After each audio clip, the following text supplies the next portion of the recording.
नमस्कार दोस्तों। तो कैसे हैं आप सब? उम्मीद करती हूँ बढ़िया होंगे। तो दोस्तों, आपका फिर से हमारी डरावनी कहानियों की दुनिया में हार्दिक स्वागत है। चलिए हम कहानी की शुरुआत करते हैं। आज की कहानी है भूतिया साथी। कहानी की ओर बढ़ते हैं। यह बात है आज से 25 साल पुरानी, जब छोटे छोटे गांव में साधारण लोगों के पास बाइक नहीं होती थी। वो अगर पास के गांव या शहर जाना हो तो बस से चले जाते या फिर बीच के रास्ते से चलकर ही जाते थे। 25 साल का वामन भी एक ऐसे ही छोटे से गांव में रहता था। वो एक साधारण परिवार से था, जहाँ खेत में दिन भर काम करने पर बस 2 वक्त की रोटी नसीब होती थी और कोई भूखा नहीं सोता था। वामन घर का बड़ा बेटा था, तो पूरे घर की जिम्मेदारी उस पर ही थी। उसके पिताजी चाहते थे कि वामन अपनी बंजर पड़ी खेती में अच्छे से खेती करे, जिससे साल भर के खाने का इंतजाम हो जाए। लेकिन वामन की सोच कुछ अलग थी। वो इन सब खेती बाड़ी में फंसकर नहीं रहना चाहता था, उसे आगे बढ़ना था। वामन पढ़ाई में तो बहुत होशियार था, लेकिन आगे की पढ़ाई के लिए उसके पिताजी पैसे नहीं भर सकते थे। इस वजह से 12वीं के बाद उसकी पढ़ाई छूट गई थी। घर पर पैसों की कमी हो रही थी, इसलिए वामन ने पास वाले शहर जाकर किसी दुकान पर काम करने की सोची। अगले ही दिन वामन शहर गया और उसे बाद बीज और रसायन की बड़ी दुकान पर काम भी मिल गया। और उसने उसके अगले ही दिन वामन शहर गया और उसे खाद बीज और रसायन की बड़ी दुकान पर काम भी मिल गया। और उसने उसके अगले ही दिन से काम पर जाना शुरू किया। कुछ महीनों तक तो सब अच्छा चलता रहा। पैसे बचाने के लिए वामन रोज सुबह उसके गांव से बस 2 किलोमीटर दूर शहर को बीच के रास्ते से चलते हुए जाता था और शाम को उसके कुछ पहचान वालों के साथ चलते हुए घर आ जाता था। अब घर में थोड़ा बहुत पैसा भी आने लगा था, लेकिन वो कहते हैं ना, इंसान को उसका लालच कभी कभी भारी पड़ जाता है। एक कुछ ऐसा ही हुआ था वामन के साथ। बारिश का मौसम शुरू हो गया था, जिसकी वजह से खाद के दुकान पर रोज भीड़ बहुत बढ़ने लगी थी। और दिन में दुकान का हिसाब किताब और माल चेक करने का काम बाकी रह जाया करता था। दुकान मालिक ने रात को 12 बजे तक जो काम करेगा उसे दुगनी तनख्वाह दूंगा, ऐसा ऐलान किया। तो वामन तुरंत मान गया उस काम के लिए। वामन अब एक उलझन में फंस गया था। भले ही उसने काम करने के लिए हाँ कह दी हो, लेकिन फिर रात को तो उसे अकेले ही जंगल के रास्ते से चलकर जाना पड़ेगा। और उसमें उसने लोगों से ऐसी बहुत बातें सुनी थी कि उस रास्ते में बहुत लोगों ने भूत देखा है। लेकिन अब उसने मालिक से काम करने के लिए हाँ भी कह दिया था, और अब ऐन मौके पर अगर वो उन्हें मना कर देगा तो उसकी नौकरी भी जा सकती है। वामन को कुछ समझ नहीं आ रहा था कि क्या करे। बस दुकान में कुर्सी पर बैठे सोचे जा रहा था। फिर उसने निर्णय लिया कि कुछ भी हो जाए वो रात को यहाँ काम करेगा और पूरा काम खत्म करके ही घर जाएगा। उसने अपने गांव के एक आदमी के पास वो आज देर से आएगा यह अपने घर पर बताने के लिए कहा और काम में जुट गया। वैसे भी जंगल आधा कटा हुआ था और अब उसमें कोई जंगली जानवर भी नहीं बचे थे। बस यह इंसान की ही करनी थी। फिर भी भूतों के नाम से उस जंगल से रास्ते को रात में जाना कोई डर का काम था। लेकिन यह वामन से वैसे भी जंगल आधा कटा हुआ था और अब उसमें कोई जंगली जानवर भी नहीं बचे थे।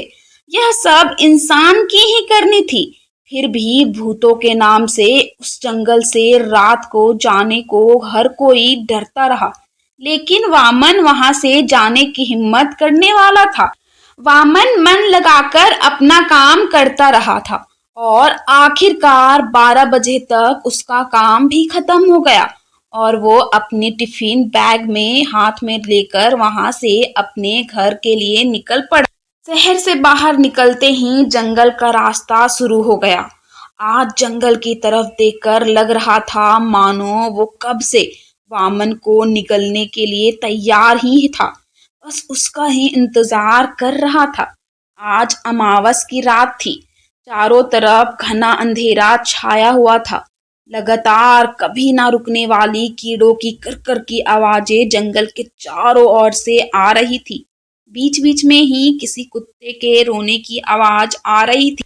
कभी पेड़ के पत्तियों की आवाज आ रही थी। जंगल के इस सन्नाटे को देख लग रहा था कि यह कोई तूफान आने के पहले का सन्नाटा है। जंगल का यह करकर सन्नाटा वामन को अब बेचैन कर रहा था।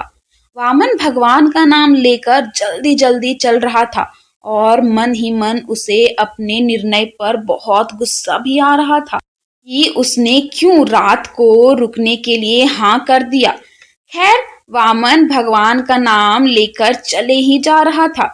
अब वो जंगल के बीचों बीच जहां पर एक बहुत बड़ा बरगद का पेड़ था वहां तक आ गया। लेकिन अचानक ही साफ मौसम ने अपना रुख बदल दिया और आसमान में घने काले बादल छाने लगे। हवाएं तेज चलने लगी। कुत्ते की रोने की आवाज तेज हो रही थी, मानो वो बताना चाह रहा हो कि संकट अब आ चुका है, जल्दी भाग यहाँ से। वामन डरकर वहां से भागता उससे पहले तेज मूसलाधार बारिश शुरू हो गई। वामन ने अब एक अच्छी जगह रुकने की सोची। उसने इधर उधर देखा तो उसे घना बरगद का पेड़ दिखाई दिया। वो इतना घना था कि उसके नीचे बारिश की बूंदें भी नहीं गिर रही थी। वामन तुरंत भागकर उस पेड़ के नीचे जाकर खड़ा हो गया। पेड़ के नीचे खड़ा होते ही वामन को घुटन सी हो रही थी। लग रहा था जैसे कोई उसकी सांसें रोक रहा हो, लेकिन उसके आसपास तो कोई नहीं दिख रहा था। वामन का दम घुटने लगा। वो धीरे धीरे नीचे बैठने लगा, लेकिन तभी उसके हाथ में पहना हुआ पीतल का कड़ा किसी चीज में अटक गया। लेकिन वामन को ठीक से सांस ना ले पाने की वजह से बहुत दर्द हो रहा था, इसलिए उसने तुरंत अपना हाथ खींच लिया। लेकिन उसका हाथ खींचते ही आसमान में तेज बिजली कड़की और वातावरण और भी ज्यादा डरावना हो गया था। बारिश के साथ साथ अब तूफान भी आ गया था। वामन को अब वहां रुकने से डर लग रहा था, तो वो जैसे तैसे वहां से उठा और भगवान का नाम लगा। दौड़ी इसने इतनी तेज दौड़ लगाई, थोड़ी देर में अचानक ही बारिश रुक गई और मौसम भी एकदम साफ हो गया था। तो वामन की भागने की गति थोड़ी सी कम हुई। वामन अब तेज कदमों से चल रहा था। अचानक ही उसे सामने एक धुंधली सी सफेद आकृति दिखने लगी। वामन उसे देखने के लिए आगे बढ़ा, लेकिन उसे साफ साफ कुछ दिखाई नहीं दे रहा था। वो धीरे धीरे आगे बढ़ा तो वो एक आदमी खड़ा दिखा। इतनी रात को यहाँ पर आदमी देख वामन का खुशी का ठिकाना ना रहा और वो भागकर उसके पास गया। नमस्ते, कौन हो आप और इतनी रात गए यहाँ पर क्या कर रहे हो? वामन ने उस आदमी के साथ चलते हुए कहा। वामन ने उस आदमी के चेहरे को ठीक से देखा तो वो उसे कुछ जाना पहचाना लग रहा था, लेकिन उसे याद नहीं आ रहा था। काले रंग का सर दर्द चेहरे वाला आदमी था। आदमी उस काली रात और भी डरावना लग रहा था। मैं सामने वाले गांव में रहता हूँ। आज काम से देरी हो गई थी मुझे घर जाने के लिए और बारिश भी शुरू हो गई थी, इसलिए रुका हुआ था। तुम बताओ, उस आदमी ने बिना किसी भाव के कहा। अरे वाह, यह तो बहुत अच्छी बात है। मेरा नाम वामन है और मैं भी सामने वाले गांव में ही रहता हूँ। मैं यही सोच रहा था कि आप कुछ जाने पहचाने लग रहे हो। शायद मैंने आपको गांव में ही देख लिया होगा। वामन ने मुस्कुराते हुए कहा। लेकिन अभी भी उस आदमी का चेहरा शांत ही था। मैं अकेला जाता हूँ रोज यहाँ से गांव की तरफ, क्या तुम मेरे दोस्त बनना चाहोगे? अचानक ही उस आदमी ने सर दर्द चेहरे से कहा, जो उसे बड़ा अजीब लगा। लेकिन वामन भी साथ चाहिए थी किसी की, इसलिए वो तुरंत मान गया और खुशी से हाथ मिलाने के लिए उसका हाथ अपने हाथ में ले लिया। लेकिन जिस गति से उसने हाथ हाथ में लिया उसी गति से छोड़ भी दिया। तुम्हारे हाथ इतने ठंडे क्यों हैं? ऐसा लग रहा था मानो मैंने हाथ में बर्फ रख लिया हो। वामन ने उसे बड़ी अजीब नजरों से देखते हुए पूछा। वो अभी थोड़ी देर पहले बारिश में भीग गया था, शायद उस वजह से हुआ होगा, उस आदमी ने कहा। अरे हाँ, मैं तो भूल ही गया था बारिश के बारे में, वामन ने कहा। वामन को अभी भी वो आदमी बहुत ही अजीब लग रहा था। वामन को बारिश में भीगने से जितनी ठंडी नहीं लग रही थी, उससे कई ज्यादा ठंड उस आदमी को करीबी से लग रही थी। इसीलिए वो उससे थोड़ा और दूर होकर चलने लगा। वैसे तुम्हारा नाम क्या है? वामन ने पूछा। मेरा नाम मोहन है।